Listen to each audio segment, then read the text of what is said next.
सुधा समाधान।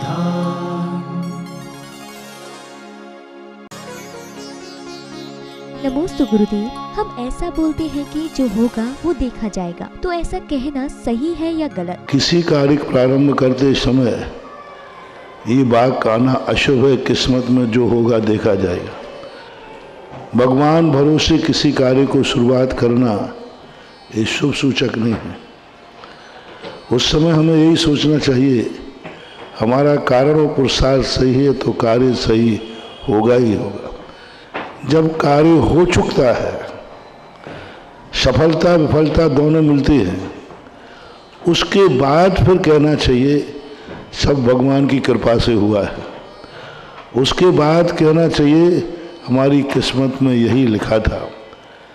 फेल हो जाने के बाद भी यही कहना चाहिए कि ठीक है, हमारी किस्मत ऐसी ही थी।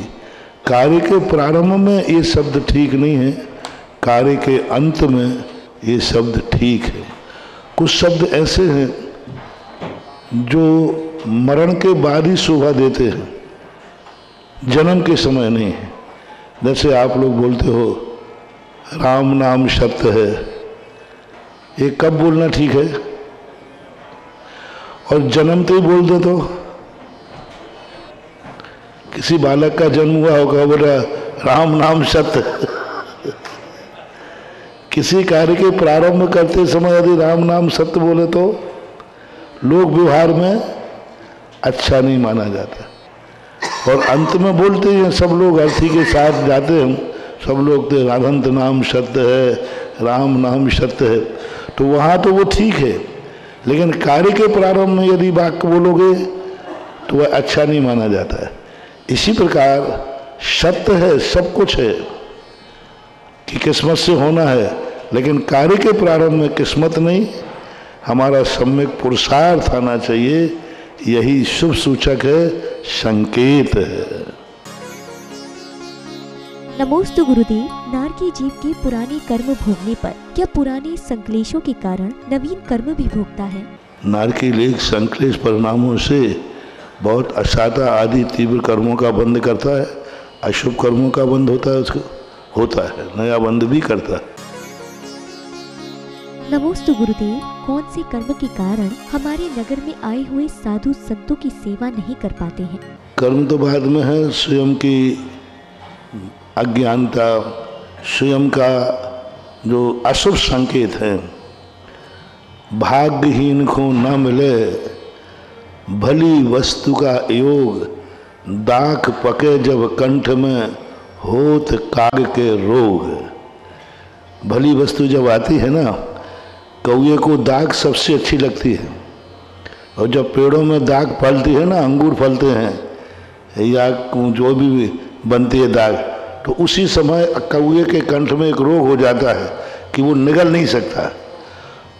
और जैसे ही सारी दाखें डिब्बे में बंद हुई और बीमारी दूर अपने आप ही, नेचुरल है। उसके कंठ में ऐसी बीमारी हो जाएगी वो खा ही नहीं सकता। इसी प्रकार से जब शुभ निमित्त मिलते हैं तो उसके कर्म की ऐसी दशा बन जाती है कि वो उसका लाभ नहीं ले पाता, नहीं ले सकता, उसके कर्म ही ऐसा है। तो ऐसी बात मानना चाहिए। नमोस्तु गुरुदेव, मिथ्या दृष्टि जीव के भाव किस प्रकार के हो सकते हैं और सम्यक दृष्टि के पुण्य से इसको कैसे अलग किया जा सकता है? मिथ्या दृष्टि के भाव किसी भी जीव में जीवों को बचा रहा है। कितने करुणा के काम करते हैं, गौशालाएं चलाना, रोगियों की दवा करना, साधना करना, ये सब चीज़ें मिथ्या दृष्टि भी। मात्र लक्ष्य में अंतर है, क्रिया में कोई अंतर नहीं है। मिथ्या दृष्टि यदि धार्मिक क्रियाएं कर रहा है तो कोई अंतर नहीं है उसकी, उसी रुचि से, उसी भावना से, उसी समर्पण भाव से करता है। मात्र लक्ष्य में चूक जाता है। वो लक्ष्य सांसारिक वस्तुओं को प्राप्त करने के लिए करता है और सम्यक दृष्टि मोक्ष के लिए करता है। क्रियाएं नहीं बदलना है, लक्ष्य बदलना है। इसी का नाम सम्यक दर्शन है। सम्यक दर्शन खुद कह रहा है दृष्टि बदल दो। क्रियाएं नहीं बदल सकते हो तो कोई बात नहीं, मात्र दृष्टि बदल दो, दृष्टि बदलने से ही सम्यक दृष्टि हो जाता है। नमोस्तु गुरुदेव। अगर कोई व्यक्ति किसी का पैसा खाकर मंदिर बनवाने में दान देता है तो उस व्यक्ति को कौन से कर्म का बंध लगता है? अब इस संबंध में विचार करना पड़ेगा, किसका खाया है। हाँ, खाने का अर्थ वो मंदिर का दे रहा है तो वो तो अच्छे कार्य में दे रहा है, और खाने वाले पे सोचना पड़ेगा कि किस खाया है, किस परिस्थिति में खाया है, वो सामने वाले की क्या परिस्थितियां हैं, उन पे अनेक बारी बात है। मैं अपने मंदिर के पक्ष में बात है तो मैं तो मंदिर का ही पक्ष लूँगा। एक व्यक्ति ने कहा कि महाराज जी, एक भाई इतना दान देता है, उसका दूसरा भाई पैसे को मोहताज है, तो उसको दान देना चाहिए कि भाई की सहायता करना चाहिए? तो मैंने कहा दान देना चाहिए। तो बोले महाराज भाई तो दाने दाने को मोहताज है, खाने को भी नहीं है। तो मैंने फिर उसका पता किया कि भाई दोनों को बराबर संपत्ति मिली थी, फिर तेरी संपत्ति कहाँ गई? बोले सब जुआ में खा उड़ा ली। अब एक भाई ने सारा जुआ में खा पी करके बराबर कर दिया और एक भाई ने अच्छी तरह आचरण किए। अब बोलो वो दान देवे या बेसनी भाई की सहायता करे? दान देगा वो अपना भाव क्यों बिगाड़ेगा? अपना भाव क्यों बिगाड़ना? तो ऐसा नहीं, पात्र पात्र ही कहलाता है। पात्र तो स्वयं भूखा रह करके दिया जाता है, तो फिर पात्र को दान तो किसी को भूखे रह करके देने में कोई बाधा नहीं। हमारे यहाँ दान की परिभाषा है, मूल्य है तुम्हारे दान से क्या हुआ, क्या हुआ। मैं पहले बहुत प्रश्नों में बहुत ज़्यादा बोलता था, आप लोग मंदिर ही मंदिर बनाते हो, महाराजों के पीछे पड़े रहते हो, चतुर्मास में लाखों रुपया देते हो, एक गरीब देखो क्या है, स्कूल क्यों नहीं बनाते, अस्पताल क्यों नहीं बनाते। पहले मैं इसी सुधारवादी था, ध्यान रखना। अब मैं सुधर गया हूँ, अब सुधारवादी नहीं है। उसका कारण है, तो मैंने बहुत सोचा कि मैं इतना कहता हूँ तो भी और सब हाँ महाराज, मैंने गलत तो नहीं, आप सही बोले। तो फिर दान लिखाओ, लिख लो 5,000 और मूर्ति की, अरे महाराज जी 1 करोड़ लगाओ। तो मैंने कहा क्यों? वही व्यक्ति मंदिर में 1 करोड़ दे रहा है और स्कूल अस्पताल की बात आई तो 5 लाख 5,000 दिखा रहा है, व्यक्ति वही है। और नहीं हो तो आप प्रैक्टिकल कर लेना। जितने लोगों ने बड़े बड़े दान बोले हैं, बोलते हैं, अब उनसे कह दो मंदिर के स्थान पर यहाँ स्कूल बन रहा है, पूछ लेना वो वही राशि रहेगी।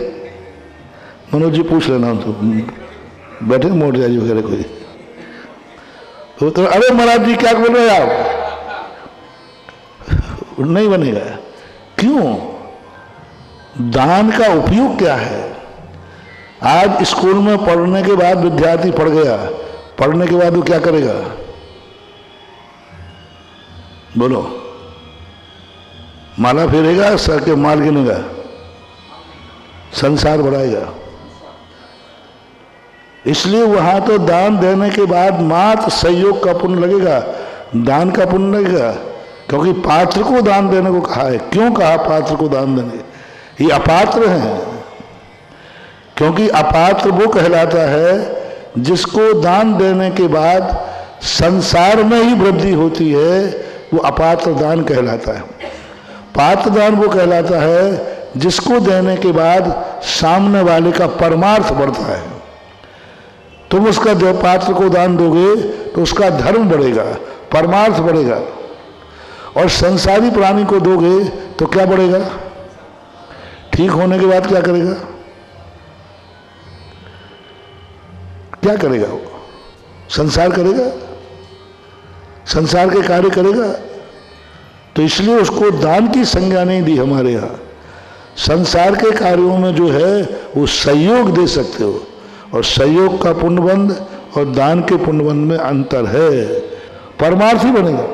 कोई कैसा भी आएगा पुण्य ही कमाएगा, कैसा भी आएगा वो धर्म ही करेगा, कोई उसके परिणाम नहीं बढ़े। चोर डाकू बात अलग है, बाकी सबके परिणाम अच्छे होते हैं।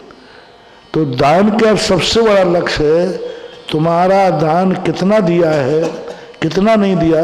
आहार भोजन कराने मात्र से हो तो आप बारात में एक 1000 लोगों को भोजन कराते हैं। बाराती भोजन करने के बाद क्या करते हैं? 1000 लोगों को भोजन कराया आपने, उनने भोजन करने के बाद क्या किया?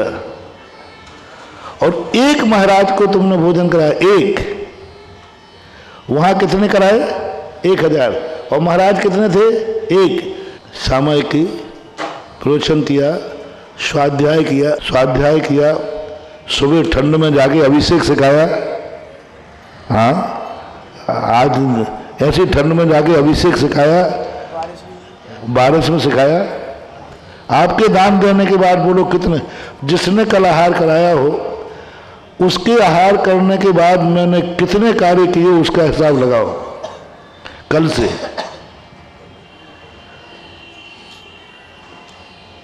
दो, तीन तो सामयिक,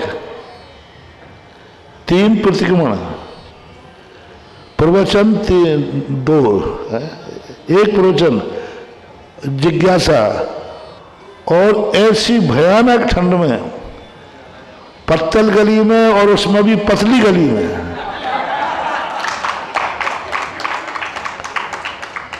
वहां जाकर के 5 मंदिरों में अभिषेक कराया आपके आहार दान के उपलक्ष्य में।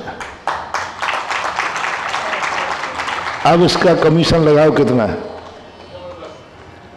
पूज्यवर पद्मनंदी महाराज ने लिखा है, जो मुनि को आहार देता है वो साक्षात रत्नत्रय दे रहा है, रत्नत्रय दे रहा है, मुनि पद दे रहा है। क्योंकि इससे अन्न से मुनि पद, सामयिक दे रहा है, 12 तप दे रहा है। कार्तिक अनुप्रेक्षा में 12 तप का नाम लिया कि वो 12 तप दे रहा है मुनिराज को। वहां रत्नत्रय दिया, रत्नत्रय दे रहा है, मुनि पद दे रहा है। अब एक बार के आहार करने का ये है। और वहां 1000 लोगों को आहार कराया, भोजन कराया। उनने भोजन के बाद क्या किया? एक महिला दिन भर में 10 लोगों को तो भोजन कराती है बेचारी, बनाकर करा दिए। उसको पुण्य क्यों लगता? क्योंकि तुम भोजन करने के बाद क्या करते सबको मालूम है। तो ये सब चीजें लोग कहते तो हैं कि लोग महाराज तीर्थ क्षेत्र बना रहे हैं, मंदिर बना रहे हैं, स्कूल विद्यालय क्यों नहीं बनाए? चलो मैं तैयार हूं, आ जाओ।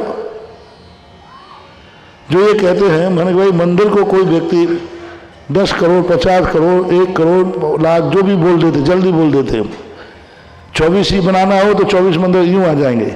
चलो अब मैं पूछता हूं, जिनको विद्यालय बनाना हो वे सामने आ जाए। मैं भी अभी तक विद्यालय 25-30 खोल चुका हूं, आगरा में भी खोल दूंगा। कौन दानी है माई का लाल, आ जाए सामने। नमोस्तु गुरुदेव। सभी तीर्थंकरों का जन्म उत्तर भारत में हुआ है, लेकिन बाद में जैन धर्म का केंद्र दक्षिण भारत हुआ करता था। किंतु वर्तमान में पुनः से धर्म का केंद्र दक्षिण भारत कैसे बन गया? समय समय पर प्रकृति और आतताई शक्तियों से धर्म के स्थान परिवर्तित होते हैं। जिस क्षेत्र में भौतिकता बढ़ेगी वहाँ वहाँ धर्म घटेगा, और जहाँ भौतिकता कम होगी वहाँ धर्म का अस्तित्व रहेगा। दक्षिण भारत में इसलिए चूंकि धर्म बाद में भी स्थित रहेगा क्योंकि वहाँ भौतिकता बहुत कम है, कम रहेगी। उत्तर भारत भौतिकता में इतने आगे बढ़ जाएगा कि यहाँ इतने लोग अंधे हो जाएंगे भौतिकता की चकाचौंध में कि वो धर्म को देख ही नहीं सकेंगे। इसलिए उत्तर भारत की धर्म की कमी होने का, और चौथे काल में उत्तर भारत में लोग जितनी जितनी भौतिकता बढ़ती थी उतना उतना धर्मात्मा होता था। उत्तर भारत के राजाओं की विशेषता थी, जिसे हम अयोध्या कहते हैं। अयोध्या में जितने राजा हुए चतुर्थ काल में, जब तीर्थंकर हुए, सब राजा के जितने राजा थे, जैसे जैसे उनकी धन बढ़ता गया उनका धर्म बढ़ता गया। और धन से वो उन्माद नहीं आया, धन से वो पापी नहीं बने, धर्म से उनका धन से धर्म बढ़ा। और आज के समय पर जैसे जैसे धन बढ़ता है वैसे वैसे व्यक्ति धर्म से दूर होता है। तो आज के समय में जहाँ धन बढ़ेगा वहाँ धर्म कम होगा, दक्षिण भारत में धन की कमी रहेगी, पूर्णतः उत्तर भारत जैसी भौतिकता नहीं रहेगी, इसलिए वहाँ धर्म रहा है। और आज मुनि धर्म दक्षिण भारत में ही रहने की स्थिति है, ये इसका मूल कारण है। और दक्षिण में समृद्धि इसलिए नहीं आ पाएगी ज़्यादातर, क्योंकि दक्षिणी भाग पूरा खाली है, समुद्र है, इसलिए वहाँ कितने भी प्रयास करें भौतिकता नहीं बढ़ेगी, चौथे काल में भी नहीं। एक भी तीर्थंकर ने चाहे दक्षिण भारत में जन्म नहीं लिया, क्योंकि दक्षिण भारत में महान पुण्य आत्माएं जन्मती हैं तो वैभव तो बढ़ता ही है, लेकिन दक्षिण भारत में ना तो कोई का कल्याणक हुआ, ना किसी को विशेष निर्माण हुआ, तो ऐसी स्थिति है। ये कारण, और पंचम काल में धर्म की जो हमने स्थिति बताई उस कारण से दक्षिण में है। आज उत्तर भारत में बढ़ रहा है तो मूल कारण है उसकी साधुओं की, त्यागियों की तपस्या और साधना के माध्यम से, जो भौतिकता से प्रभावित ना होकर के अपने धर्म से प्रभावित हैं, तो फिर भौतिकता कुछ भी नहीं कर पाती यदि हमारे अंदर धर्म की स्थिति बन जाए तो। नमोस्तु गुरुदेव, धर्म, परिवार और नौकरी में कैसे सामंजस्य बनाएं? नौकरी हमारी मजबूरी है, धर्म हमारा स्वभाव है, और परिवार हमारी एक प्रकार की व्यवहारिकता है। ये तीनों चीज़ें भिन्न हैं। हमारा मूल लक्ष्य जो हमारा है वो धर्म है, परिवार हमारी एक व्यवहारिकता है जिसे हमें व्यवहारिकता रूप से निभाना चाहिए, और नौकरी हमारी मजबूरी है, क्योंकि उसके बिना, आजीविका के बिना हमारी ज़िंदगी नहीं चल सकती। तो मजबूरी को मजबूरी मान करके ही निकालना चाहिए। अपने करना है इसलिए करना है, मजबूरी है। परिवार के साथ मात्र एक व्यवहारिक संबंध रखना चाहिए, जिससे मैं किसी को दुख ना हो मेरे द्वारा, और दूसरे से मैं भी दुखी नहीं हूँ, ऐसा सामंजस्य बना के बैठाना, ये भी एक समस्या का समाधान है। वास्तविक रूप से तो हमारे जिंदगी के साथ जाने वाला तो आत्मा का धर्म ही है, जो हमारा लक्ष्य होना चाहिए। तीनों को सामंजस्य बैठाना गृहस्थ के लिए जरूरी है, और बैठा सकता है, क्योंकि ये आज की समस्या नहीं है, अनादिकाल की समस्या है कि ये तीनों चीज़ें गृहस्थ के जीवन में आती ही हैं, आती है। सुधा समाधान।